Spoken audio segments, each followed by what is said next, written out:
স্বাগত সবাইকে। দর্শক, প্রতিদিন বিকেল 4:30টায় এই আয়োজন নিয়ে আমরা থাকি আপনাদের সাথে। চেষ্টা করি সারা দেশে নানা সংকট সম্ভাবনার কথা জানাবার, কথা বলি আঞ্চলিক থেকে জাতীয় পর্যায়ে সংশ্লিষ্ট কর্তৃপক্ষের সাথে, তুলে ধরি মানুষের দুঃখ দুর্দশা, আশা নিরাশার কথা। সাথে আছি আমি ইশরাত জাহান। 2024 সালে সড়ক দুর্ঘটনায় 8,543 জন নিহত, 12,608 জন আহত হয়েছেন। শনিবার ঢাকা রিপোর্টার্স ইউনিটিতে 2024 সালের সড়ক দুর্ঘটনা প্রতিবেদন প্রকাশ করে সংবাদ সম্মেলন করে এই তথ্য তুলে ধরেন বাংলাদেশ যাত্রী কল্যাণ সমিতির মহাসচিব মোজাম্মেল হক চৌধুরী। তিনি জানান, 2023 সালের তুলনায় 24 সালে সড়ক দুর্ঘটনায় 1.54% বেড়েছে। এর মধ্যে মোটরসাইকেল দুর্ঘটনায় 2,570 জন নিহত ও 3,151 জন আহত হয়েছেন, যা মোট দুর্ঘটনার 36.62%। কারণ হিসেবে উল্লেখ করা হয়েছে যানবাহনের বেপরোয়া গতি, বিপজ্জনক ওভারটেকিং, ফিটনেসবিহীন যানবাহন, চালকের অদক্ষতা, চালকের কর্মঘণ্টা নির্দিষ্ট না থাকা, ব্যাটারি চালিত রিকশার বেপরোয়া চলাচলকে। আর বিশ্লেষকরা বলছেন, সড়কে সুশাসন, জবাবদিহিতা, চালকের দক্ষতা যোগ্যতা না থাকার কারণে কাঠামোগত হত্যাকাণ্ড হচ্ছে সড়কে। আমাদের মানচিত্রের আজকের বিষয়, ভয়াবহভাবে বাড়ছে সড়ক দুর্ঘটনা। আলোচনা করতে আমাদের সাথে আজকে যুক্ত হয়েছেন সিরাজগঞ্জ থেকে নিরাপদ সড়ক চায়ের সভাপতি নতুন সিরাজি এবং মুন্সিগঞ্জ থেকে হাসারা হাইওয়ে থানার ভারপ্রাপ্ত কর্মকর্তা আব্দুল কাদের জিলানী। আপনাদের দুজনকেই মানচিত্রে স্বাগত জানাচ্ছি। আমি প্রথমেই যেতে চাই সিরাজগঞ্জে। নতুন সিরাজি আছেন, আপনার কাছে যেতে চাই। আপনার কাছে আমি জানতে চাই যে 2023-এর তুলনায় 2024-এ বলা হচ্ছে যে সড়ক দুর্ঘটনা বেড়েছে 1.54%। এটা যাত্রী কল্যাণ সমিতির একটা প্রতিবেদন প্রকাশ করেছে। তারা বলছে যে কোনো ধরনের জবাবদিহিতা না থাকায় এই সড়ক দুর্ঘটনা কমছে না, মৃত্যুর মিছিল কমছে না সড়কে। আইন আছে, আদালত আছে, জবাবদিহিতা কেন নাই? আপনার কাছে কি মনে হয় নতুন সিরাজি? জি, আপনাকে ধন্যবাদ। ডিবিসি চ্যানেল থেকে এইরকম একটা মহৎ উদ্যোগ নেওয়ার জন্য আমি ডিবিসি চ্যানেলকে স্বাগতম জানাচ্ছি। আমার মতে আমাদের এই যমুনা সেতুর পর থেকে বিশ্ব রোডে ব্যাপক দুর্ঘটনা ঘটে। এইখানে ধরেন যে সড়ক কাজ চলছে, কিন্তু সড়কের এখনও পরিপূর্ণভাবে কোনো কাজ সম্পন্ন হয় নাই, যার কারণে এই গাড়ি দুর্ঘটনা প্রতিদিনই বেড়ে চলছে। প্রায় শতাধিক লোক এই বছরে আমাদের এই যমুনা সেতুর এপারে মারা গেছে। আর বিশেষ করে যানবাহনের দ্রুত গতি এবং এই অদক্ষ চালক এবং ওভারটেকিংয়ের কারণে এই দুর্ঘটনাগুলো বেশি হচ্ছে। আর রাস্তায় থ্রি হুইলার, আপনার সিএনজি, অটো রিক্সা, এই সমস্ত যানবাহনের কারণে দুর্ঘটনাটা বেশি হয়। তা আমরা চাই যে এই সমস্ত যানবাহনের জন্য সেপারেট রাস্তা থাক এবং পথচারীদের জন্য নিরাপদ রাস্তা থাক। হ্যাঁ, এই ট্রাফিক আইনটা মানে করা দরকার। দ্রুতগতি গাড়িগুলা যে চলে এদেরকে মনে করেন যে আইনের আওতায় আনতে হবে। ড্রাইভারদের লাইসেন্স নাই, অদক্ষ ড্রাইভার, এদের বিরুদ্ধে ব্যবস্থা নিতে হবে। আশা করি যে দুর্ঘটনা কমাতে হলে জনগণেরও সচেতন হওয়া দরকার এবং সবারই এই বিষয়ে এগিয়ে আসা দরকার। কারণ খালি প্রশাসনের উপর নির্ভর করলে চলবে না, সাধারণ মানুষেরও এই বিষয়ে আমাদের সচেতন হতে হবে।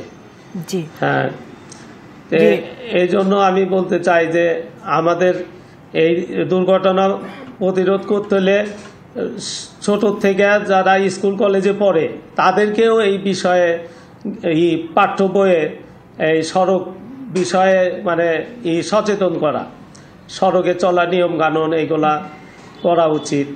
তারপরে মানুষের মধ্যে ব্যাপক সচেতনতা তৈরি করা। হ্যাঁ, রাস্তাঘাটে চলা নিয়ম কানুনগুলো সবারই জানা উচিত এবং দক্ষ ড্রাইভার থাকলে এবং আমরা সচেতন হলে দুর্ঘটনা অনেক কমে যাবে। জি, নতুন সিরাজি, ধন্যবাদ আপনাকে। আপনার কাছে আসবো আমি আবারও। আমি মুন্সিগঞ্জ যেতে চাই, সেখানে আছেন হাসারা হাইওয়ে থানার ভারপ্রাপ্ত কর্মকর্তা আব্দুল কাদের জিলানী।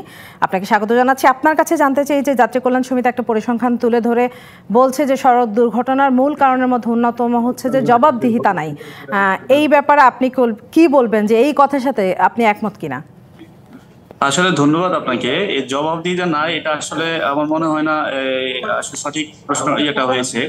প্রত্যেকটা গাড়ি কিন্তু আমরা এই যে প্রতিদিন যে আমরা আইনগত কার্যক্রম গ্রহণ করি এবং সড়ক পরিবহন আইনে যে আমরা মামলা দিচ্ছি এবং প্রতিদিন যে আমাদের পরিসংখ্যান দেখবেন আপনি, আমরা কিন্তু যেমন আমার কথাই বলি, আমি কিন্তু গত 2 মাসে আমি প্রায় 800 গাড়ির মতন মামলা দিয়েছি।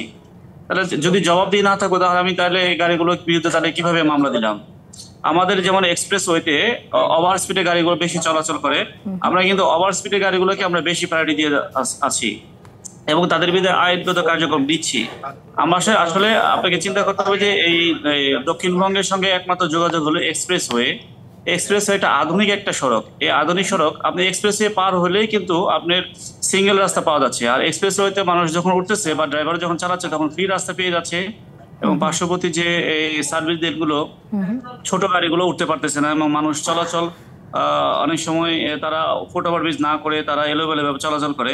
এইসব কারণে কিন্তু অ্যাক্সিডেন্ট হচ্ছে। আর এক্সপ্রেস ওয়েতে ফ্রি রাস্তা থাকার কারণে কিন্তু ড্রাইভাররা চেষ্টা করে এখানে মানে দ্রুত গতি চালানোর জন্য।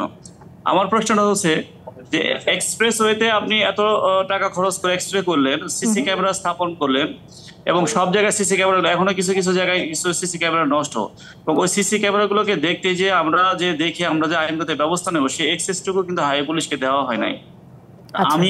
আমি যে রাস্তায় দাঁড়িয়ে যে একটা পুলিশ চেকপোস্ট করবো, পুলিশ চেকপোস্টে আমারও তো একটা নিরাপত্তার বিষয় আছে। আমাকে যদি ড্রাইভার বা গাড়ি চালকের পিছিয়ে মেরে যায় তাহলে আমি কি করব?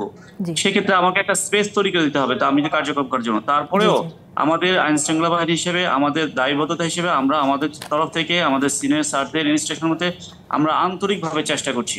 আমি কিন্তু সম্প্রতিকালে কিন্তু এলাকায় লিফলেট বিতরণ করেছি, আমি মাইকিং করেছি, আমি টোল প্লাজা ধলেশ্বরী টোল প্লাজায় কিন্তু একটা সচেতনামূলক বক্তব্য প্রচার করে যাচ্ছি। আমরা যদি দায়বদ্ধ না থাকবো তাহলে আমরা এই কাজগুলো কেন করব? আমরা কিন্তু চেষ্টা করছি জনগণকে সচেতন করতে।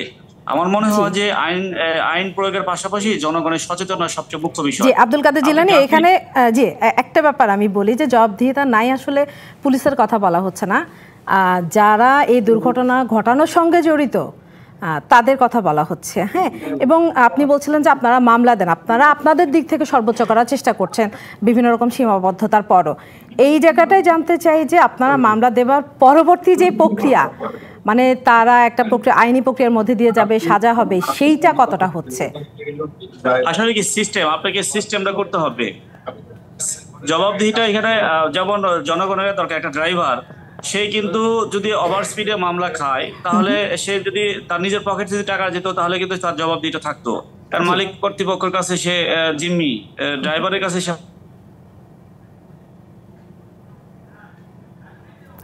সংযুক্তি খুব সমতা বিচ্ছিন্ন হয়ে গেছে, আমরা একটা বিরতি থেকে বরং ঘুরে আসি। মানচিত্র একটা বিরতি নিচ্ছি, সঙ্গে থাকুন।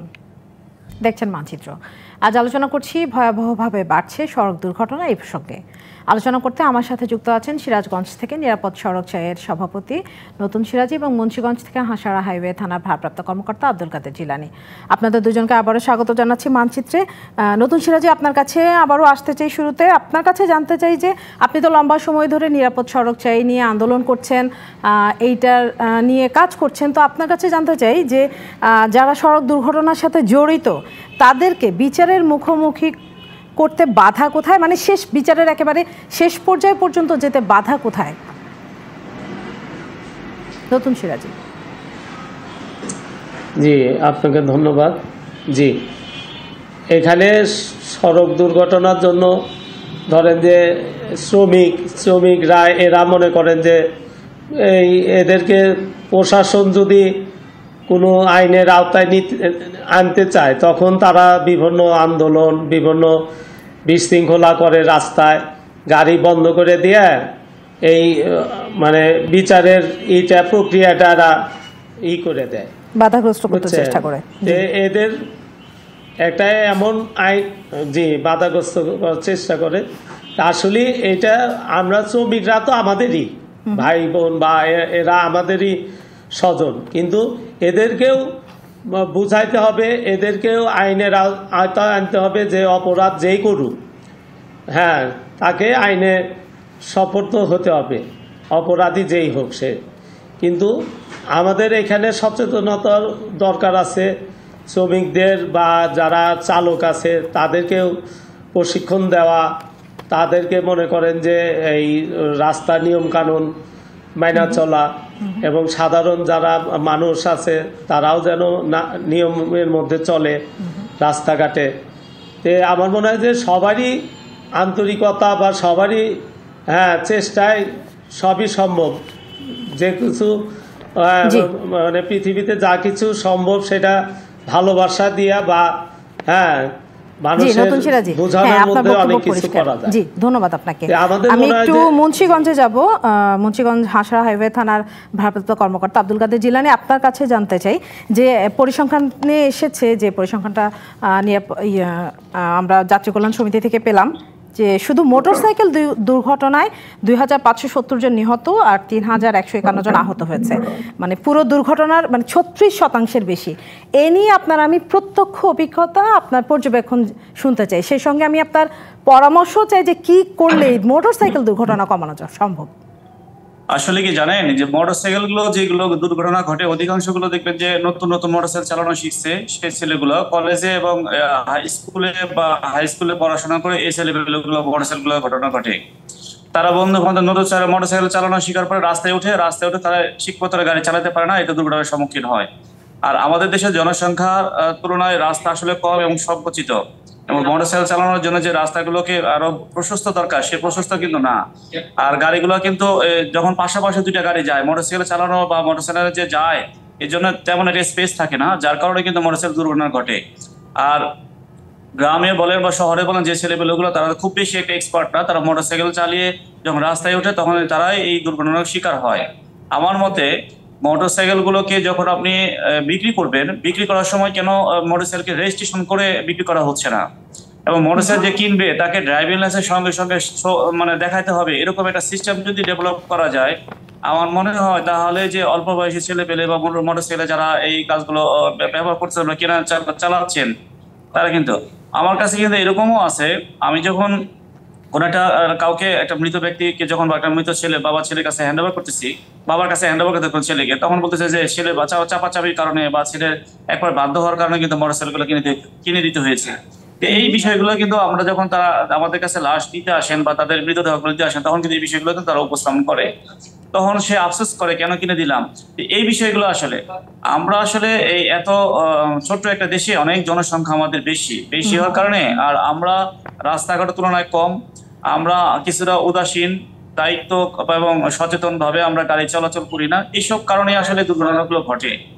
জি, আব্দুল কাদের জিলানী, আপনি বিরতির আগে আমরা যে বিচার প্রক্রিয়াটা নিয়ে কথা বলছিলাম যে শেষ পর্যন্ত মানে শাস্তি হয়েছে এরকম নজির আমরা খুব কম দেখেছি, সড়ক দুর্ঘটনায় যারা জড়িত তাদের খুবই কম নজির, এই ব্যাপার আপনি বলছিলেন সেটা যদি একটু এই ব্যাপারে আমার একটা ছোট্ট একটা অভিজ্ঞতাও আছে। সেরকম কি যখন কোনো ঘটনা ঘটে অধিকাংশ ঘটনাগুলো কিন্তু তারা মামলা করতে চায় না, যে আমরা মামলা করতে চাই না, এটা অ্যাক্সিডেন্ট হয়েছে আমরা মামলা করব না। মামলা হওয়ার পরে দেখা গেছে আমরা আদালতে চার্জশিট দিই, চার্জশিট থাকা পর্যায়ে পরিবহনের লোকজন যারা আছে এবং যারা ভিকটিম ক্ষতিগ্রস্ত ব্যক্তি তারা কিন্তু উভয় পক্ষ আপোষ মীমাংসা করে নেয়।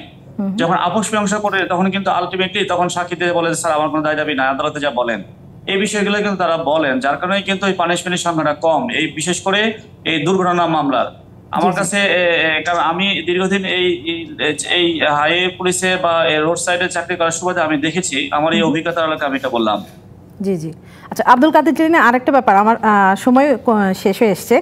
এই যে বিশ্লেষকরা এই যে সড়ক দুর্ঘটনা নিয়ে তারা কথা বলেছেন, তারা বলেছেন যে জবাবদিহিতার কথা তো আমি আপনার সাথে আগে আলোচনা করেছি, এই সড়কে সুশাসন আর চালকের দক্ষতা যোগ্যতা না থাকার কারণে তারা একটা শব্দ ব্যবহার করেছেন কাঠামোগত হত্যাকাণ্ড হচ্ছে সড়কে।